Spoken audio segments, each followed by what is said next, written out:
Welcome to Hate to Wait, where two lifelong dieters talk about their current struggles with weight loss. Diets, we've tried them all. We are not doctors. We don't play them on TV or on this podcast. Join our journey because misery loves company.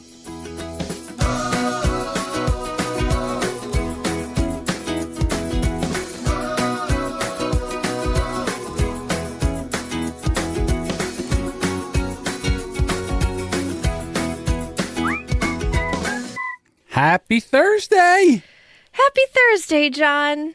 You know, sometimes life comes at you like different angles and it kind of affects your mood. And then once it affects your mood, you kind of need something to take the edge off. Is that something food? Sometimost it's food. All the time for me, it's food. I mean, do you have issues with that? Is that a part of your struggle too? To take my mind off life? Yeah. Yeah. Is that what you like? Some people are like, I need a glass of wine. I need a beer. For me, it's like, I need something to like a cheesesteak or, my favorite fallback that I haven't had in a long time, tapioca pudding. Yeah. Mine's food. I mean, if I can, a lot of the times I used to actually just like grab my keys and go for a drive, but I can't do that with kids as much. So my go-to is food. What's the fun of taking kids? You're taking half your stress with you. Yeah, exactly. That's a good idea, you know. That is a very good idea, is to be able to take a ride. Maybe sometimes for me, take a ride, take my wallet and throw it in the corner of the back seat so I can't be tempted by drive-thrus because once it's in the corner, I won't get out of the truck to go find it. So that'll work for me. So how's your week? It's actually really good. I had a really good week for the past few days. I re-listened to our last episode with Jessica, episode 18. It got to me a second time more. Like what she was saying was really resonating with me and getting to the point where I should just be happy. I should just be happy even if I'm gaining weight because I'm doing it. I'm still trying. I'm still here. And that kind of changed my mindset. And I started on Monday. I started doing my hair in the mornings and doing my makeup because I work from home and I love being lazy. But that also changed my mindset. It made me more conscious of how I feel during the day. And, you know, if I put on mascara, I'm like, oh, hey, I'm actually giving a little bit of a shit today. So it ended up working out for the remainder of the week until now. So it's really good. I dyed my hair kind of pink. There's like a pink glow to it. It's not pink, but it's tinted pink and it's temporary. And there's a pink glow to it. That was one of the things I was really worried about when I got the 4:30 phone call from my mom's phone. And I was like, oh my gosh, like I can't wash this out. I'm going to have to go to like the hospital or even worse, go to like a wake or a funeral with pink hair because I can't wash it out. But no, not everything's fine. She's fine. Yeah, it's weird when you get that late phone call that really someone shouldn't be calling you at that time, and you don't know whether it's you have to answer because it's got to be bad. Yeah. And then if someone rolls over on their phone that happens to be in the bed and dials you by accident, and then they don't answer you, then you're like, oh, they've fallen and they can't get up, and exactly they're having chest pains. And you go, and my mind goes immediately to the darkest place. So what do you do if you live far away? Can you call a friend? Now you got to wake a neighbor up. Can you go please check on my mom? My mom used to live in South Carolina. She did that to me. I'd have to call her neighbor and say, hey, can you go bang on the door and see if my mom's okay? Or you try to call them back and see if they answer. Maybe the phone will wake them up. So your mind goes like crazy in 100 different directions. So I understand what you're talking about. Yeah. And then everything's fine. And then like you get these stressful moments and I get it. You want to run to food. You want to run to like just something. I don't know. As kids, we would run to our parents, but my parents are a lot of the cause of my stress right now. So like who do I'd run to Mark probably. Right. It's like leaning into a punch. It's not really, not really the way to go. For me this week, I have a friend coming up and it's the first time they're going to be here. So I'm like getting ready to go off this diet. So I went shopping yesterday to put some supplies in here that a normal person would eat, that if they weren't on a diet. Things like maybe potato chips or soda, stuff like that. And I was having a problem. Like it was calling me. And now I know why I don't have that in this house. And I guess when you talk about food addiction and people are like, how can you be addicted to food? You're right. If you're not addicted to food, you can't understand it. The same way that I can't understand how people can be addicted to alcohol. Right. It's not that you can't understand that it happens, but you can't understand the feeling of it. Right. Yeah. It sickens me. Like if I would have to go drink like beer or something like that, it's just not my drug of choice where tapioca pudding is. So having that, getting ready to get ready, I was a little nervous because yesterday it was one of those where I kind of fell off the wagon and had it run over me. And then today I'm back on the wagon again. But, I know that Friday, Saturday, Sunday, Monday, I'm just going to eat. And when I say like a normal person, it sounds so stupid. But what I'm not going to do is I'm not going low carb. I'm not worrying about eating windows and stuff like that. So I'm just going to go back to normal. So when they come into town and I, pick them up and all, I don't want to put that diet restriction. But then again, I don't want to let the animal out of the cage where it just runs amok and then ruins everything that I've done. And then I know it's funny. I just got out of keto flu, and now I know once this all goes down, I'm going to have to go through it again. I've been through it so much, it's not even really a big deal anymore. I've actually figured out ways to lessen it. But for me, you're ready for that keto flu at this point. For me, the hardest part about it is the fatigue, because it really fatigues me for some crazy thing. But I'm excited and I'm looking forward to it. That was kind of what was going on. And next week's going to be one of those where it's not really good. So that's where I am right now. Have you noticed about all of a sudden all these articles as far as low carb diets, intermittent fasting, the keto diet, all these, it's dangerous. You shouldn't be doing this. Well, I'm sure it's because it's becoming more and more mainstream and people are noticing it more. And I'm sure certain companies, here comes my conspiracy theorist, certain companies, bread and sugar, are worried. They're so worried because, and in fact, probably all companies with intermittent fasting are super worried just because, oh no, it's a shorter window. People aren't going to eat as much. We can't keep feeding them as much and getting them to buy more food. This is reprehensible. Who started this intermittent fasting? Yeah. Somebody get a hold of our Department of Propaganda. We need to start writing articles to downplay this. Or, macaroni and cheese sales are down 20% just in this quarter. Somebody's got to do something. Wow. Yeah, that kind of thing. And the funny thing about it is that they keep talking about this scientific report. And I can't find this scientific report. Like I've went on the Google machine and tried to find it, and I can't find it anywhere. But then the other thing is they go, well, and then the other thing is at the very bottom of the article, like there's like 7 pages. If you follow this diet, you're going to die. At the very bottom, they go, but then on the other hand, those that have high sugar and those that are, having problems with obesity and stuff like this, it has worked for them, but it's not sustainable. Well, of course it's not sustainable.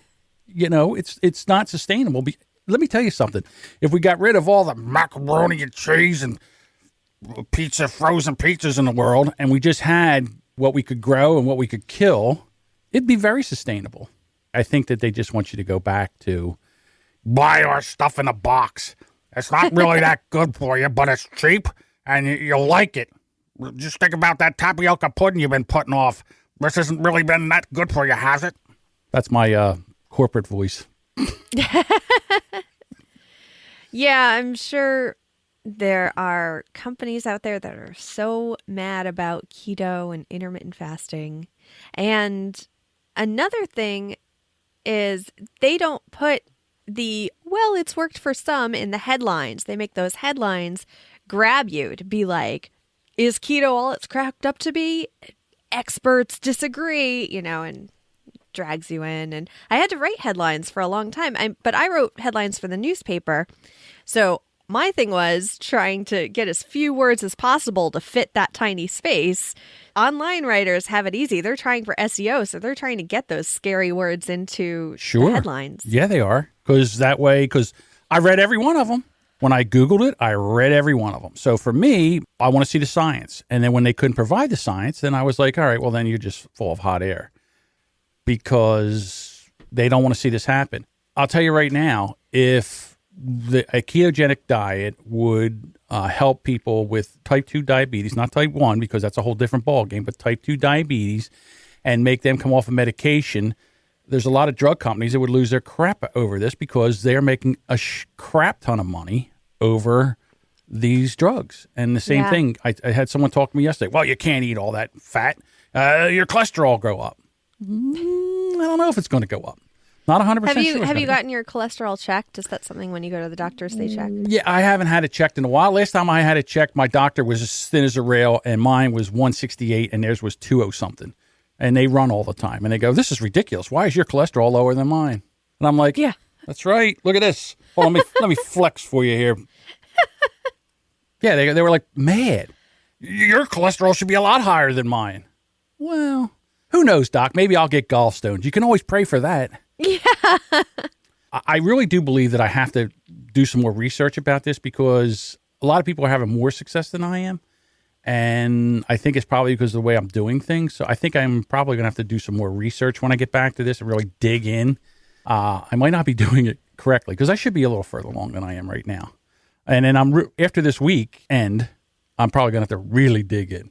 I was listening to this podcast, The Eating Coach, with Harriet Morris, and I was actually working with her, working on binge eating and overeating. And I was working with her for a few months in the beginning of the year. And she finally tried intermittent fasting. By the time we were done working together, I had just started on intermittent fasting, and she was worried. She's like, well, she's from Britain, so she has the British accent and everything. And I'm not going to imitate it because I hate when people do bad British accents. Like, I really hate it. I was just going to do one, so then I won't because you'll hate it because mine's horrible. I don't like it at all.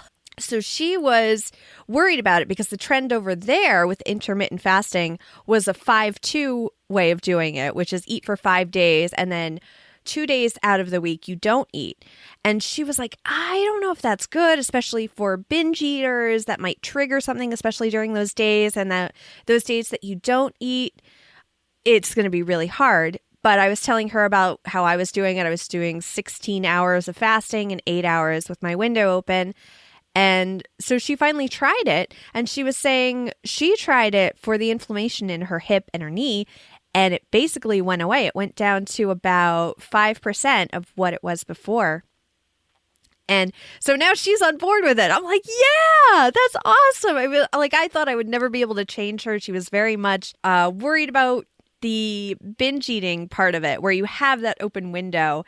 And she found, she's a recovering binge eater as well. So she actually found she wasn't binging as much because your appetite does correct itself. She also found out she did it earlier in the day than you or I do. I do it after 12. You do it after 12. She did it earlier in the day. She found studies that was actually more effective, the 16-8 with the window opening up earlier and closing earlier than what we're doing. So I'm wondering if maybe I might switch it up a bit because my husband works nights anyways. It's easy for me to not eat when he's not here because I don't have to cook for anyone else really, aside from the kids, but they eat whatever. They just dump some Cheerios on the floor and they're fine. Yeah. I'm not saying you do that. It's just a joke. These are jokes, people. I actually started moving my window more to the morning because I was having a real hard time making it till 12 without going insane and eating a lot more than I normally should. So, in other words, I was going from 9 and stopping the window somewhere around 1 or 2 so that I would have the 2 meals in. But I'm not going to lie, 10 o'clock, I'm hungry as a bear.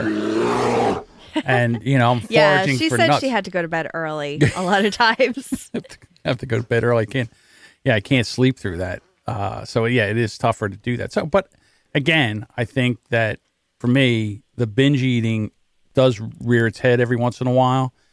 Once I get through the keto flu and everything, and I'm really into it, and I haven't fallen off the wagon, those cravings do go away. But my hardest time is somewhere around 9 o'clock, 8 to 10 o'clock at night is my worst time because it's like I'm done work. I feel like I should reward myself with something, and what's better than food? But I like the idea of going for a ride or maybe taking a walk or something, getting out of there and just trying to let that pass. Yeah, I need to start doing that more. Plus, my son naps in the car. So a lot of the times during the afternoon, I take him for a nap drive. And that's when I catch up on all my podcasts. Nap drive. I like that. I can't do that because I'm the one driving, but that would be Yeah. fantastic if you could take a nap drive. I should call Uber. Do you mind taking me for a nap drive? Oh, it's so easy for me to fall asleep in the car, not driving, but when other people are Oh, driving. yeah. And there are some people who are like, I don't know how you do that. It's like, no. Watch. Yeah, it's My easy. kids are the same way. They will get in a car, and if I tell my 7-year-old who's like up all the time, like it's so hard to get her to sleep, we'll be driving and she'll be like, "Are we there yet?" I'm like, "No. Why don't you just close your eyes for a bit?" Next thing I know, she's out. Right. It's like hypnotizing the Yeah. kids. Yeah. I was growing up, and even when I was in my 20s and everything, I was known for it. They say, "Oh yeah, just get John in the car. Like in 5 minutes, he's out. Like just so someone hit me with a hammer." So yeah, I definitely ones that can fall asleep in a car very, very easily. So what about our winning Wednesdays? We had some great Winning Wednesday posts, actually. We have Michelle, who's down 4 pounds since last week. She's starting her 2 weeks of liquids, and she's crushing it. So she's keeping her eye on the prize and good health. So great job, Michelle. We have Todd, who as of this morning has hit a total of 50 pounds lost. And he started at the end of April. That's awesome. That is amazing. That's so great. We have Shelly. She made sure to let me know it is Shelly, and she managed to do the 24-hour fast 3 times last week. She was talking about trying the 24-hour fast that some people do with intermittent fasting. We talked about last week. So she is down 3 pounds. So yay! Well, that's great if you can do it. I mean, Yeah. congratulations. I don't know if I could do If that. I didn't have a kid or a husband to worry about, I could probably do it. Yeah, but I So don't know how you're going to get rid of them. no. We have Laura, who finally reached her first goal. She's down 15 pounds. That is so great. That is amazing. I was thinking about that. I really do need to make like a small goal, like Yeah, by a 8 certain time. pounds by November. I feel like that's something I could maybe reach. It's the end of August now, so by the end of November, I'll say 8 pounds by the end of November. There you go. And then we have Brendan, who completed 6 days of exercise, 4 weight training sessions at the gym, 2 half-hour walks around the neighborhood. That is so great. And that was one of the things I saw a lot on the goalpost, the Sunday goalpost, were people saying they want to exercise a few times a week, which is awesome. Yeah, I need to get on that platform too. But here we go. One more. Yeah, one of the things I actually posted in Winning Wednesday this week was I talked about in the beginning, I was practicing more self-care. I was doing my makeup and my hair, and it just made me feel much better. And also, you had talked about on last week's episode getting vegetables in pill form. So I went out and I bought vegetables in pill form. They have them? Yeah, it's on Amazon. They have fruits and vegetables in pill form. And I was like, you know what? It's like the Jetsons. You get your meal on Yeah. a pill. Yeah, and I found the ones that weren't as expensive. So there are some that are part of an MLM scheme where people are selling them and they try to get you to sell them. I think it's like Fruit Plus, something like that. Found the cheaper knockoff versions on Amazon. Who knows if they're working? They make me feel better. They make me like, yeah, feeling good. I'm getting all my vegetables. Yay. I don't know if you can have them though, because it does say it contains wheat. Well, So- I But they're pills. They're tiny. Yeah, I don't how know. much wheat could they be? But again, I'm Yeah. not 100% sure. And it's not that Yeah. I think that I'm gluten free. It's just I'm worried about the carbs. Like I can't. Yeah. The wheat Oh, that's yeah. in that capsule cannot be the same as a bagel. Okay, so I wouldn't have a problem with taking the pill because it's got a little wheat in it. What else has wheat? Oh, soy sauce. They say has wheat in it. Yeah, they have gluten-free soy sauce you can get. Right. So I have like a 55-gallon drum of the regular soy sauce, and I'm like, I'm not worried about that wheat. It can't be that much. Yeah. I don't have an issue with whatever that celiac disease. I don't have an issue with that. I just don't want the carbs that wheat brings along with it. That's all. Yeah. No, that's understandable. But I did have a few posts here and there from other people in the group posting their wins and posting their self-care, which is really important, guys. This is something I don't think we talk enough about. It's like even when you're dieting, and Jessica brought it up, she made me think about it more, is doing that self-care for yourself, having that sort of self-worth that you're worth it. And if you have a bad week dieting or you have a bad day, it doesn't mean you're a bad person. Okay. I like those posts where people are having a good day. Yes. Well, again, I think that that's a great idea. And working from home or being home all the time, I had to do the same thing. I get up every morning, I take a shower. I get up every morning and, I go out to make sure I get out of this house at least once a day, even if I have to go get coffee. So I do that, because if not, you get just sucked into this, being in the same place, doing the same thing. No one knows what you're doing, and you have to, you're right. You're absolutely. And I saw the other thing that you did was you're now, because you wear headphones so much, you're putting like scarves with your headphones. And that is, I'm not going to tell, I got to tell you, it's actually a pretty cool look. And I think you're onto something there. Like if you could make like a scarf thing that would go over your headphones, and then you could zip it where there was like a thing. Yeah. I think you should patent that. That's a thing. Okay. So I wrote to, this is getting podcasty, techie a little bit, but I wrote to Sweetwater. Yeah. Okay. Well, I wrote to Sweetwater where you can get a lot of microphone stands and headphones. I got my headphones there. I actually got some of my software there. They have a bunch of stuff for musicians and broadcasters and podcasters. And I wrote to them and said, hey, this is so out there, but do you have equipment that isn't just black? I'm really sick of all this black equipment. I like colors. I like brightness. Even just give me the option for white or something. And especially with cables, if anyone knows the cable debacle that we all deal with now, everything is black. So I'm like, I want to charge my phone. I want to charge this. I want to charge my battery. Like, I just want different color cables. And I mean, I mark them off with washi tape, really, but I don't know. I'd like the option to buy different things. I wrote to them and asked, do you have anything like that? They're like, no, we'll pass it along to see if we can buy anything. But even with cables, especially guitar cables, they do have colored ones, but they're always more expensive. And it's like, So I wanted to start dressing it up, and I wanted to start. I wear headphones all the time. They're kind of like my security blanket. Even if I'm not editing, if I'm sitting at this desk, there's a good chance I'm wearing my headphones. Even if I didn't know that. How about that? Yeah.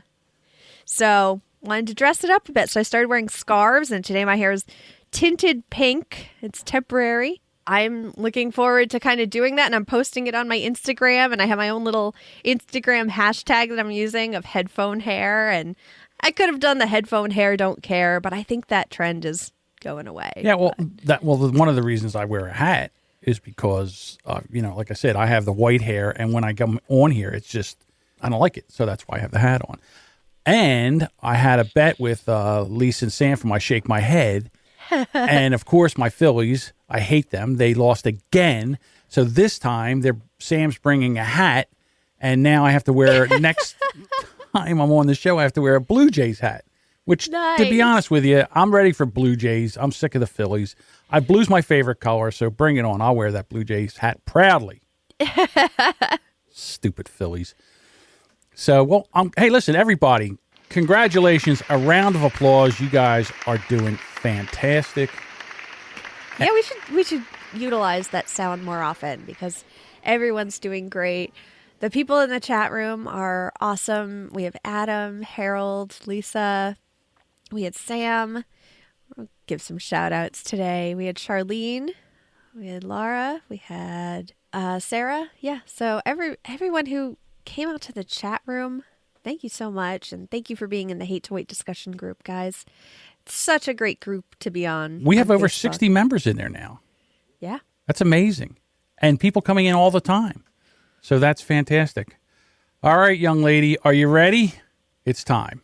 Oh, yeah. Forgot about that. Okay, let's go.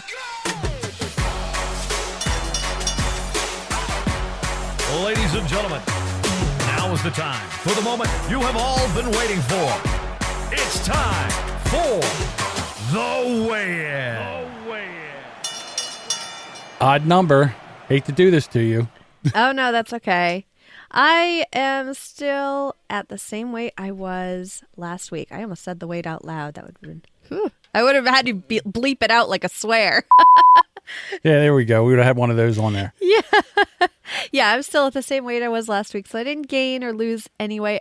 But I'm actually kind of happy because it didn't take me until Sunday or Monday to get into a better mindset. I was kind of like, well, this day is shot. I'll fix it tomorrow. And I was still kind of down on myself. And of course, that was the tail end of Shark Week, so there was still some of those hormones going on. Hey, listen, congratulations, not a gain. And, like I said, we had some issues going on, and next week, there's always next week.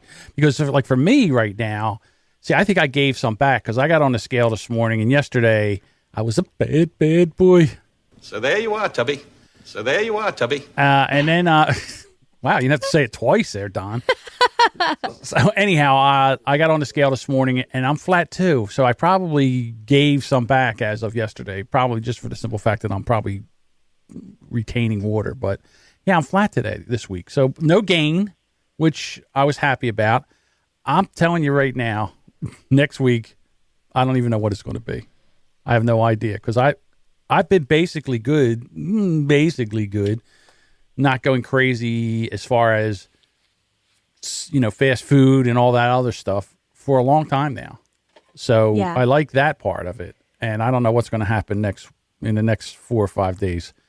It could be, again, it's that whole thing is like you take the leash off. When you take a leash off, a dog has been leashed for a long time. Yeah. And they go insane for a while. That's a possibility. That's a big possibility. All right. Well, when your friend comes, because I know she listens, I don't want to say keep John in line. No, because like I said, I think we're just going to go do all the things. Have fun, we're just going to but go don't have go fun. overboard just because you're letting yourself. Yeah. In other words, I'm just not going. It's not going to be it's not going to be constant chewing. Yeah. It's not going to be something like that. But if we go somewhere, I'm not going to worry about carbs and all that other stuff. Who knows? We'll see what happens. I'm excited for the next 4 days. It's the first time in 3 years that I'm actually going 4 days in a row without actually doing any kind of editing whatsoever. Wow. Yeah. So for me, got all ahead for that? I'm all ahead. Nice. Yep. Everything's ready to go. I had 2 clients where I said, hey, it's got to be in by this date. And they said they can't do it. And I said, well, the best I can do is next Wednesday. And they're like, okay, I can't help that. Every once in a while, something happens. And, I gave them plenty of notice. Yeah. So you like to be at their beck and call at times, but sometimes you just can't be. Got to set things up. All right. So next week, maybe a few interesting stories, I would say, next week. And I'm excited about it. Yeah. And you know what? After we record next week, we're going to see each other at Mid-Atlantic Podcast. Okay. When are you coming in for that? Are you coming in Friday morning? Yeah, Friday morning. Okay. Because I'm going to be there Friday morning for that special thing that they're doing. So I'll be there all day and then Saturday. And then you're leaving Sunday? No, I'm leaving probably Saturday after it's over because it's not that far of a drive for me. Oh, you drove? Yeah. Oh, well, then you might have to come to the Basement Dungeon Studio. Ooh. Right. You might actually make it down here to the dungeon. So we'll see what happens. All right. Are we ready to get out of here? Yeah. Hey, everyone. Thanks for listening to Hate to Wait. For more information, you can visit hatetowait.com for show notes and links to everything we talked about in this episode. And we would also love it if you followed us on our journey. Come be a part of our Hate to Wait discussion group on Facebook by going to hatetowait.com/Facebook. Emily, always a pleasure. Love doing the show with you and love being accountable and love watching the people in our group take charge of their life and lose some weight. It's fantastic. Yeah, our group is fantastic. I love you guys.